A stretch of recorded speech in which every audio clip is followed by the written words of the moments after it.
Assalamualaikum warahmatullahi wabarakatuh.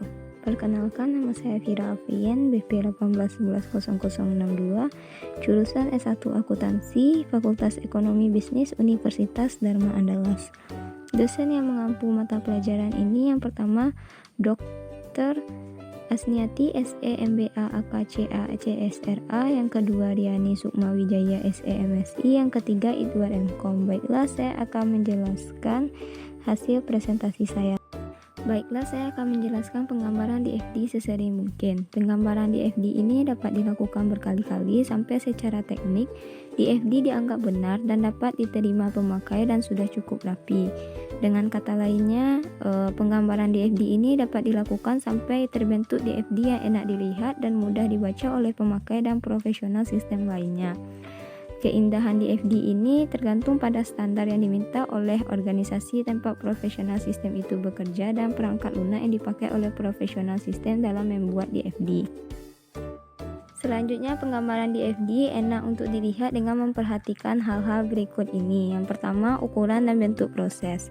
Beberapa pemakai kadang-kadang merasa bingung bila ukuran proses satu berbeda dengan proses yang lain. Mereka akan mengira bahwa proses dengan ukuran yang lebih besar akan diduga lebih penting daripada proses yang lebih kecil.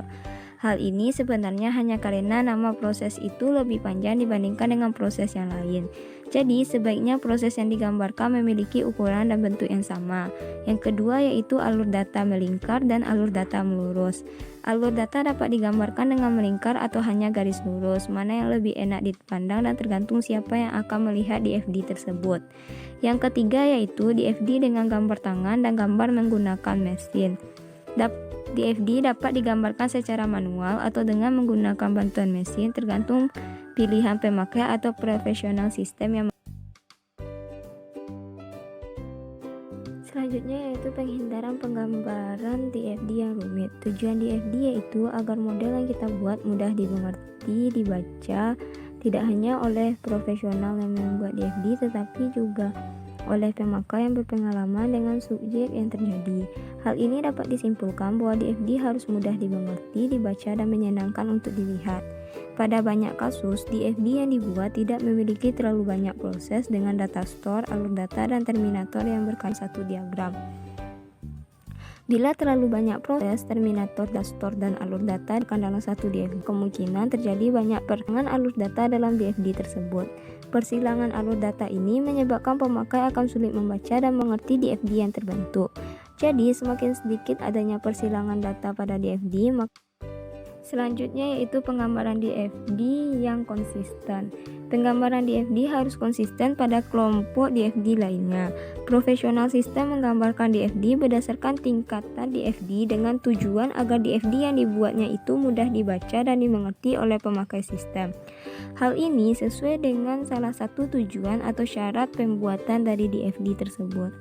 Selanjutnya yaitu langkah-langkah untuk membuat DFD. Yang pertama, identifikasi terlebih dahulu semua entitas luar yang terlibat di sistem. Yang kedua, identifikasi semua input dan output yang terlibat dengan entitas luar. Yang ketiga, buat diagram konteks. Diagram ini adalah diagram level tertinggi dari DFD yang menggambarkan hubungan sistem dengan lingkungan luarnya. Caranya, tentukan nama sistemnya, tentukan batasan sistemnya, tentukan terminator apa saja yang ada dalam sistem, tentukan apa yang diterima atau diberikan terminator dari atau ke sistem. Selanjutnya, gambarkan diagram konteks. Yang keempat, buat diagram level 0.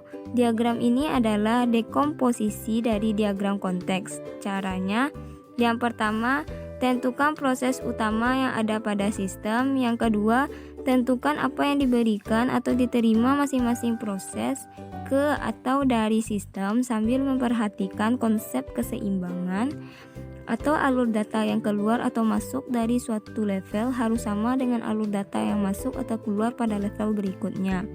Selanjutnya, apabila diperlukan, munculkan data store atau master sebagai sumber maupun tujuan alur data.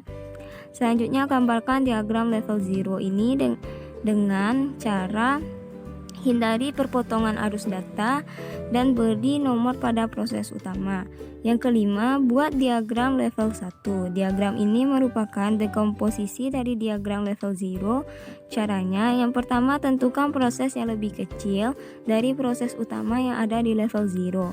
Yang kedua, tentukan apa yang diberikan atau diterima masing-masing subproses ke atau dari sistem dan perhatikan konsep keseimbangannya.